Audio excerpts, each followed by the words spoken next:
I'm Sarai. And I'm Haley. And this is Seamwork Radio. Welcome back to Seamwork Radio, where we share practical ideas for building a creative process so you can sew with intention and joy. And today we're talking about zero waste sewing. So we're going to cover the benefits and the limitations of zero waste sewing. And we'll give you 8 simple steps you can take if you want to start exploring this niche.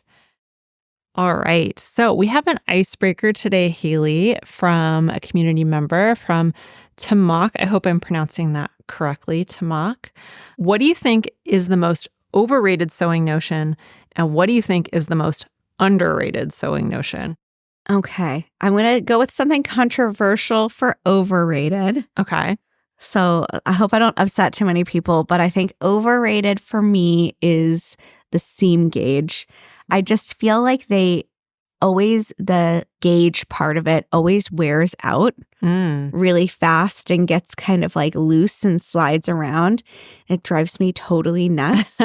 And I've stopped using seam gauges and instead have started using a mini clear ruler. And it works for me a lot better. And it's a little bit more multi-purpose. I can use it to like add seam allowances and make squared edges. And that works for me a little better because I like a multi-purpose sewing tool. I'm a minimalist when it comes to my notions. And then for underrated, oh man, I think there's a lot of things that are like really simple things that are underrated, but I'm going to have to go with Wonder Tape, Wash Away Wonder Tape, which is a brand name. I think it's the Clover brand. Basically what it is a water-soluble adhesive tape. And it's just really useful in so many different contexts. You can use it in place of pins for things where pins might get in the way. Some places I like to use it are for zippers. Sometimes when you're like pinning a zipper, you can get like weird, like kind of bumpy lines. Yeah. The same with patch pockets. It's really great for. You can use it when you're attaching buttons. A little piece of Wonder Tape under your button. Shout out to Taylor. She was the one who turned me on to that. It comes in a little roll. I always have a couple rolls of it because I feel like I just find new creative ways to use it all the time. Something similar is a glue stick. I think a glue stick can be really, really helpful for those same kinds of things that you were just talking about, just for placing things temporarily. You use water-soluble glue and it washes right out. Great for zippers, buttons, all that kind of stuff. And you can make your mood board with it. Yeah. Talk about multi-purpose. I think it was hard for me to think of an overrated sewing notion, but one sewing notion or tool that I've had that I did not like are the seam rippers that are kind of knife shaped that just look sort of like a hooked knife. I had one for a while. I know some people really love them and I just did not like it at all. And I ended up getting rid of it and replacing it with a traditional seam ripper.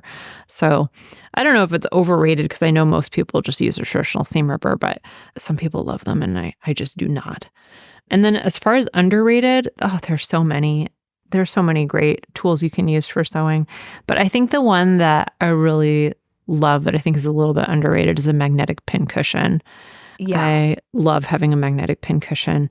I have one that I bought at the fabric store. This is a cute little purple one. It's sitting over there. And I was using that. And then my husband, Ken, bought a bunch of little magnetic dishes just for parts to keep in the shop. And he had extra ones and he gave them to me. So now I have them scattered all over my sewing room. And it's awesome because no matter where I am, if I'm at the cutting table pinning things, or if I'm at the sewing machine, wherever I am, I can just toss the pins towards the dish. And it's so fast. Those the little dish ones are great. When I used to sew in a place where there was industrial sewing machines, they stick to the industrial sewing machines because they oftentimes have a magnetic bottom to them. So if you sew on an industrial machine, I highly recommend those. Oh, that's a good tip. All right. Well, thank you for that icebreaker. And if you have an icebreaker for us, you can leave it for us and we'll probably use it on a future episode. So if you're a Seamwork member, just go to seamwork.com/go/icebreakers, and that'll take you to a thread on our community where you can leave your question for a future episode. All right. So let's talk about zero waste sewing.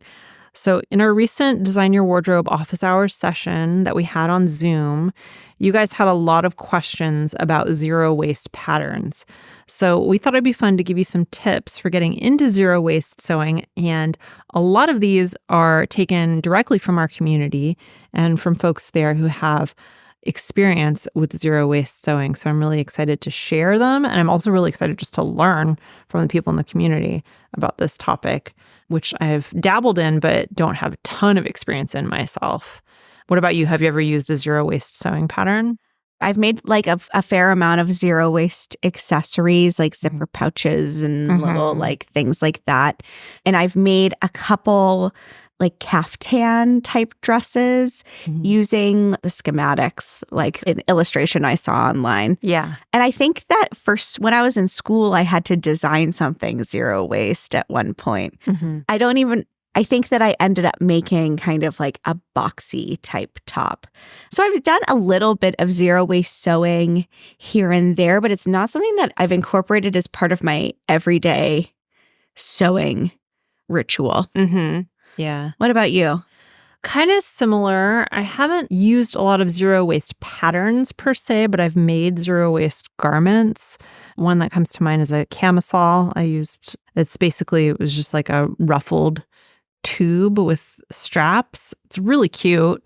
I like it a lot. And that was more of I saw like a ready-to-wear version of it and I recreated it. And it was, because it's just a ruffled tube, it was a zero waste pattern.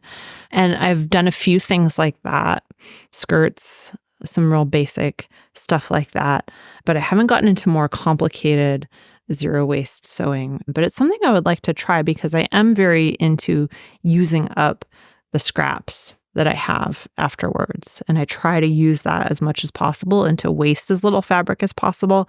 So it's definitely something that I'm interested in. Yeah, I will say that I am really, even though most of my projects are not no waste, I am very conscious of the way that I lay out my patterns. I think something that people should recognize is that when you're following a pattern cutting layout, that oftentimes is for a size range. So you're following the cutting layout for 45-inch wide fabric for sizes 00 to 8. And if you are on the smaller end of that range, then you might be able to fit things in a little bit more economically. It's important to pay attention to those cutting layouts, especially like the directionality of things and the number of pieces you're cutting. But you can like fit a lot more stuff in there a lot of times. Yeah. So I think that some of the lessons that I've learned along the way from my little experience with zero waste sewing has really changed how I approach things. Yeah. Those are some of like the fun things about this sewing niche. Sari, I want to talk about some of like the limitations of zero waste sewing. Which ones stand out to you the most? Well, I think there are some, they're not necessarily bad things, but there are some limitations to them. One of them is that zero waste patterns often have a boxy fit.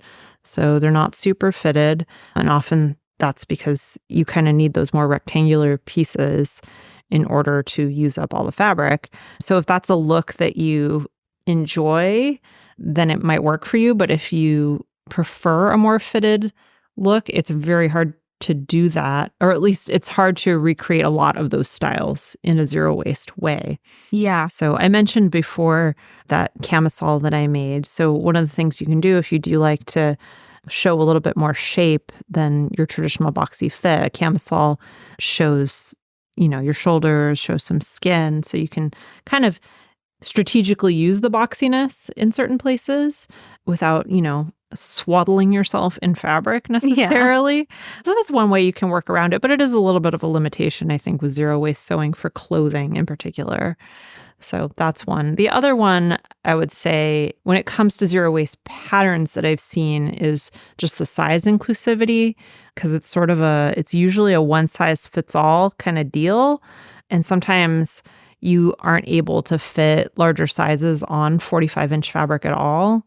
So that can be a limitation as well. And they're often one size fits all because that's how you can get all the pieces to fit together. It has to be, a certain size in order to make that happen on a certain width of fabric.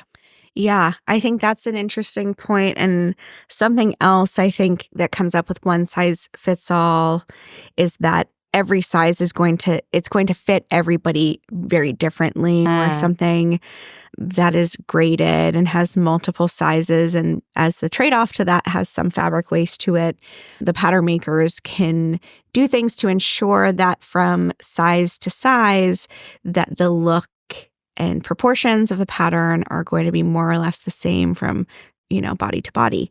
So it can be a limitation, not just for people who are above a certain size, but also for people across all sizes. Yeah, that's very true too. But I think that there's totally exceptions to this. I know that there's zero waste patterns out there that are more size inclusive, and there are creative ways to make things less boxy, like elastic and pleats and other things, which we will definitely get into.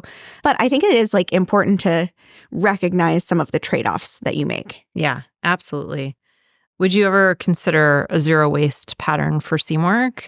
I would consider it, but I think that the big limitation would be because at Seamwork, we design patterns. Our current size range is for 00 to 30, which is a really large size range. I would only do it if I could do it in a way that would honor, both ends of the size range and those who exist in between.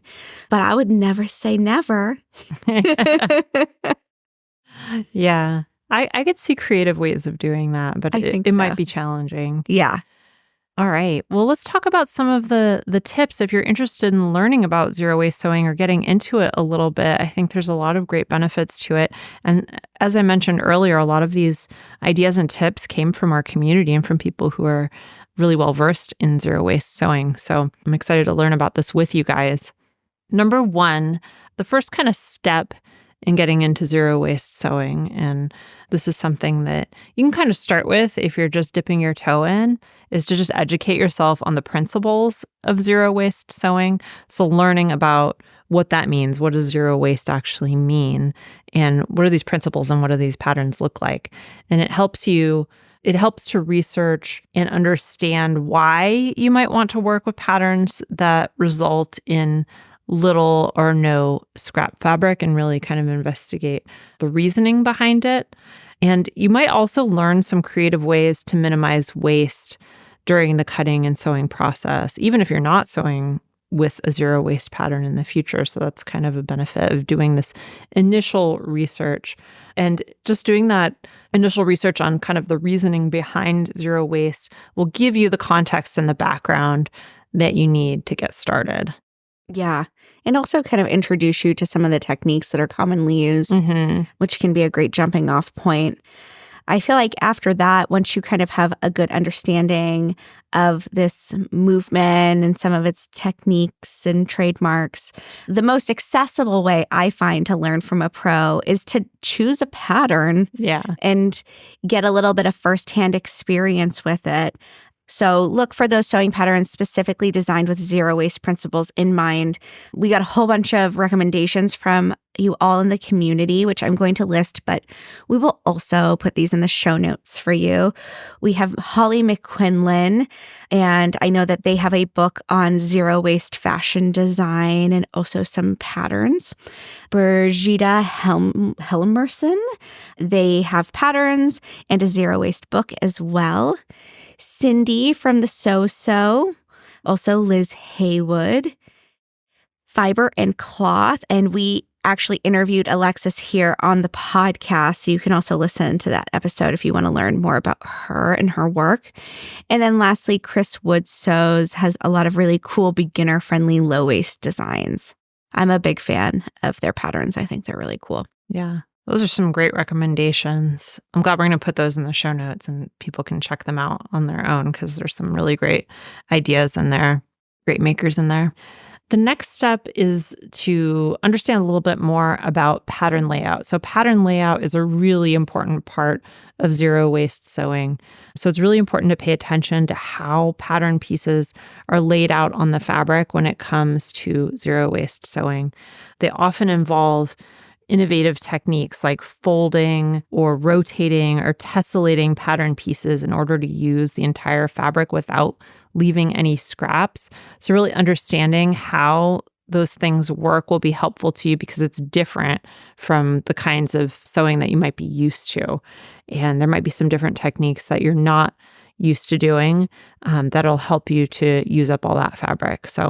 And if you choose one of the patterns from one of those makers that we mentioned, that'll really help you to get a head start on understanding these techniques. Yeah, and getting kind of that firsthand experience with those techniques. Mm-hmm.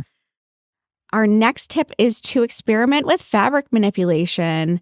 So we're talking about fabric manipulation techniques that can help you kind of create interesting designs, and also things that can help you to create a little bit of extra shape.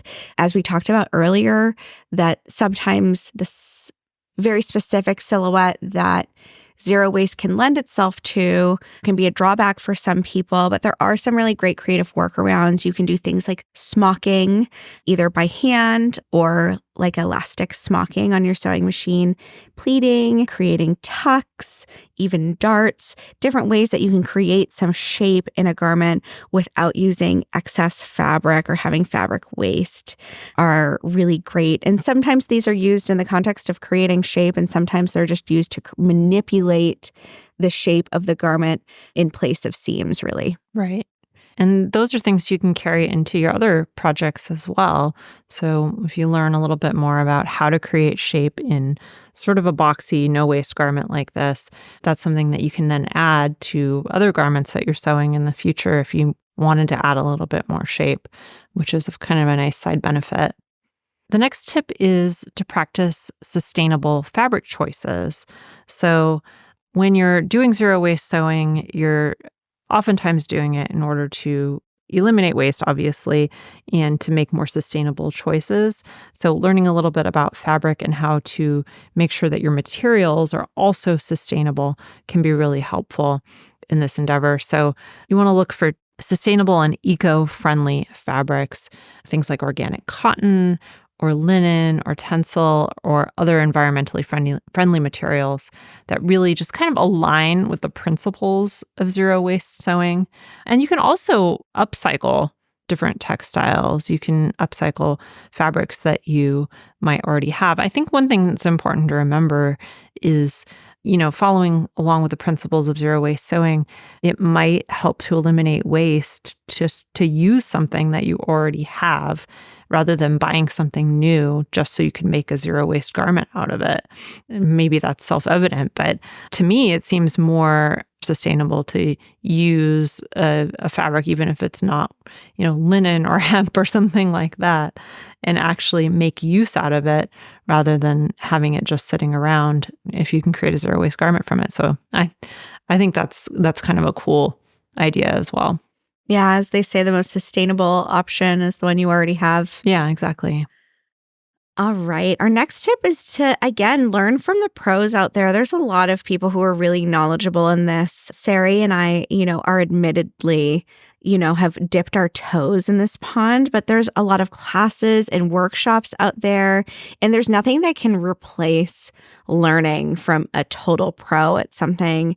And it can really provide you with the hands-on experience and guidance to become more specialized in this particular area. Mm-hmm.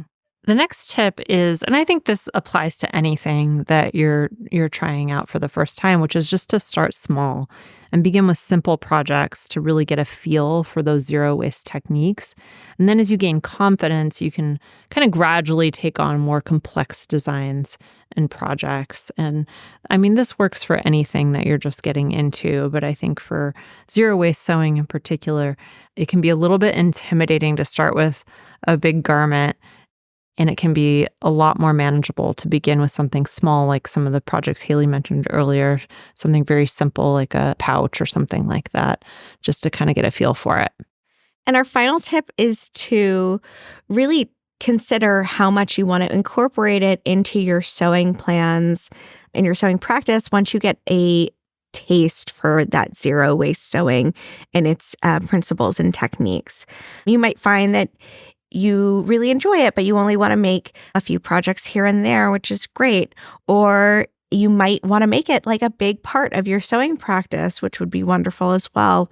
Or even if it's just taking some of those lessons that you've learned about more efficient layouts and creative shaping, and then incorporating those into your regular sewing practice.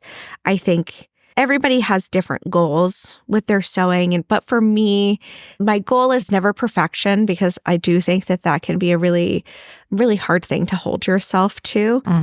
But any kind of movement you can make towards like improving the quality of your sewing, the wastefulness that you have in your sewing practice is always a major win.